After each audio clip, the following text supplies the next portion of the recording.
இன்றைக்கி என்ன சமைக்க போகிறோம் பார்த்தீங்கன்னா வெண்டைக்காய் பொரியல்.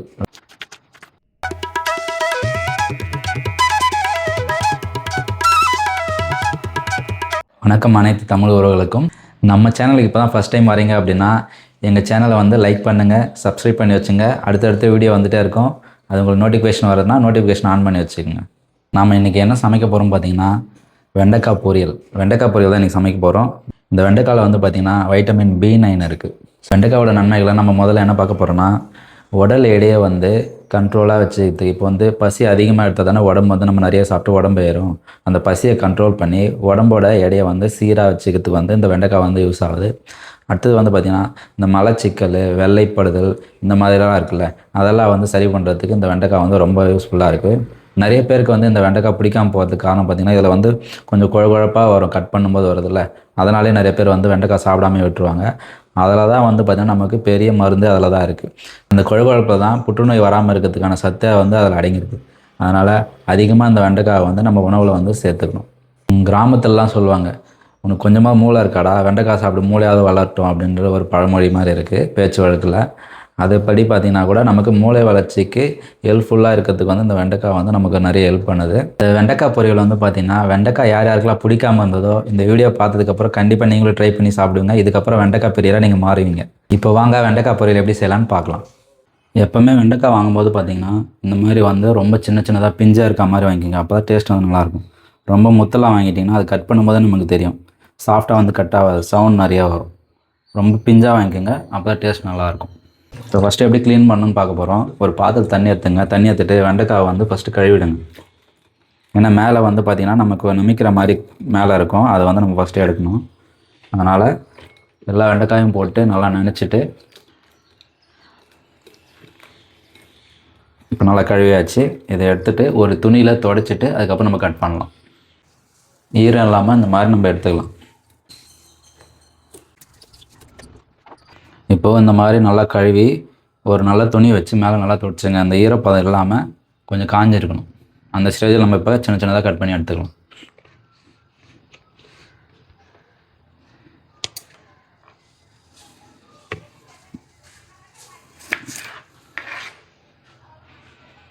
நம்ம வந்து பொரியல் பண்ண போகிறோம், கொஞ்சம் எண்ணெய் அதிகமாக ஊற்றி தான் பண்ண போகிறோம். அதனால் வந்து பார்த்திங்கன்னா ரொம்ப கனமாக இல்லாமல் கொஞ்சம் மெலிசாக கட் பண்ணிக்கங்க.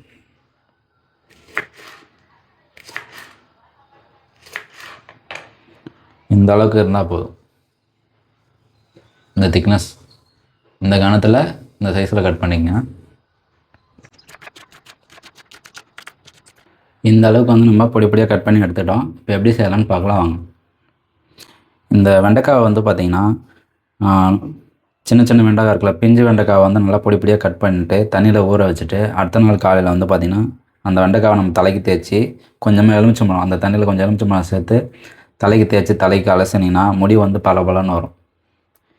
இன்னொரு விஷயம் வந்து பார்த்திங்கன்னா, இப்போ சளி இருமல் வந்து ஒருத்தருக்கு குழந்தைங்களுக்கோ யாருக்கோ ஒருத்தர் அடிக்கடிக்கு வந்துகிட்டே இருக்குன்னு வச்சுங்களேன், அந்த மாதிரி இருக்கிறவங்களுக்கு வாரத்துக்கு ஒரு 3-4 வாட்டியாவது வந்து இந்த வெண்டைக்காய் பொரியல் இல்லை வெண்டைக்காய் சம்மந்தமாக எதுவும் குழம்பு, சாம்பார் அந்த மாதிரி கூட வெண்டைக்காய் சம்மந்தமாக செஞ்சு சாப்பிட்டீங்க அப்படின்னா அந்த சளி பிடிக்கிறது, இருமல்லாம் வந்து பார்த்திங்கன்னா கம்மியாகிடும்.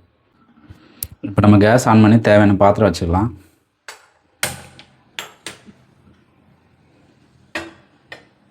பாத்திரம் சூடானதோ கொஞ்சமாக நம்ம எண்ணெய் ஊற்றிக்கலாம்.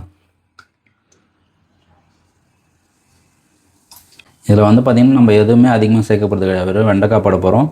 கொஞ்சமாக மஞ்சத்தூள், மிளகாத்தூள், உப்பு, இது 3 மட்டும் தான் போட்டு நம்ம செய்ய போகிறோம். டீப் ஃப்ரை ரொம்ப வந்து கொஞ்சம் கருகின மாதிரி வந்தால் தான் அதோட டேஸ்ட் வந்து ரொம்ப நல்லாயிருக்கும். இப்போ எண்ணெய் வந்து காஞ்சிச்சு. இந்த ஸ்டேஜில் வந்து பார்த்திங்கன்னா நம்ம கட் பண்ணி வச்சுருக்க வெண்டைக்காவை சேர்த்துக்கலாம்.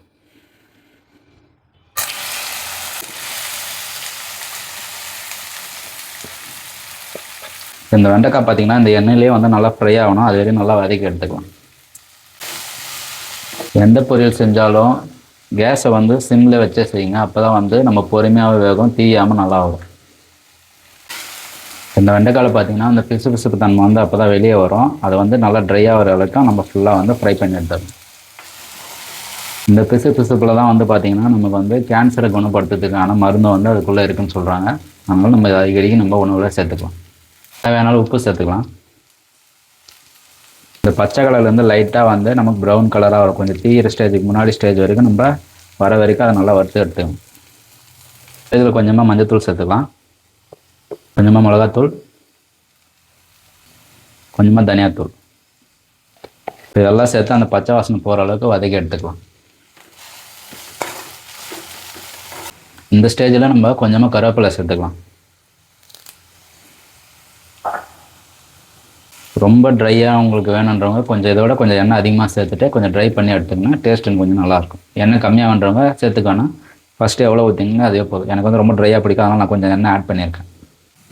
எந்த ஒரு பொரியலுக்குமே உப்பு வந்து ரொம்ப கம்மியாக சேருங்க, அப்போ தான் வந்து நம்ம சாப்பிட்றதுக்கு வந்து நல்லாயிருக்கும். உப்பு கம்மியாக இருந்தால் கூட நம்ம அப்புறம் ஆட் பண்ணி கொஞ்சம் சேர்த்து சாப்பிட்டுக்கலாம். அதே அதிகமாக போட்டிங்க அப்படின்னா செஞ்ச எல்லாமே நமக்கு வேஸ்ட்டாக போயிடும். அதனால் முடிஞ்ச வரைக்கும் உப்பு கம்மியாக போட்டுங்க.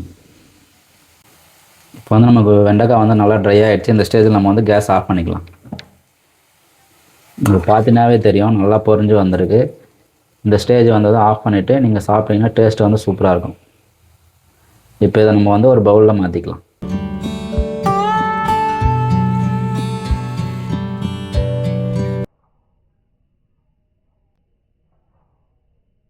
அவ்வளோதாங்க, வெண்டைக்காய் பொரியல் ரெடி. இதை நீங்களும் உங்கள் வீட்டில் ட்ரை பண்ணுங்கள். வெண்டைக்காய் பிடிக்காதவங்களுக்கும் இது வந்து கண்டிப்பாக பிடிக்கும். அவங்களுக்கு சமைச்சு கொடுங்க, அடுத்த வாட்டி கண்டிப்பாக கேட்பாங்க. இந்த வீடியோ உங்களுக்கு பிடிச்சிருந்து அப்படின்னா இந்த வீடியோவை லைக் பண்ணுங்கள், உங்கள் ஃப்ரெண்ட்ஸ் அண்ட் ஃபேமிலிக்கு ஷேர் பண்ணுங்கள். மறக்காமல் இந்த பொரியல் ட்ரை பண்ணிவிட்டு எப்படி இருந்தாலும் கமெண்ட் பண்ணுங்கள். இந்த வீடியோ பார்த்ததுக்கு ரொம்ப நன்றி.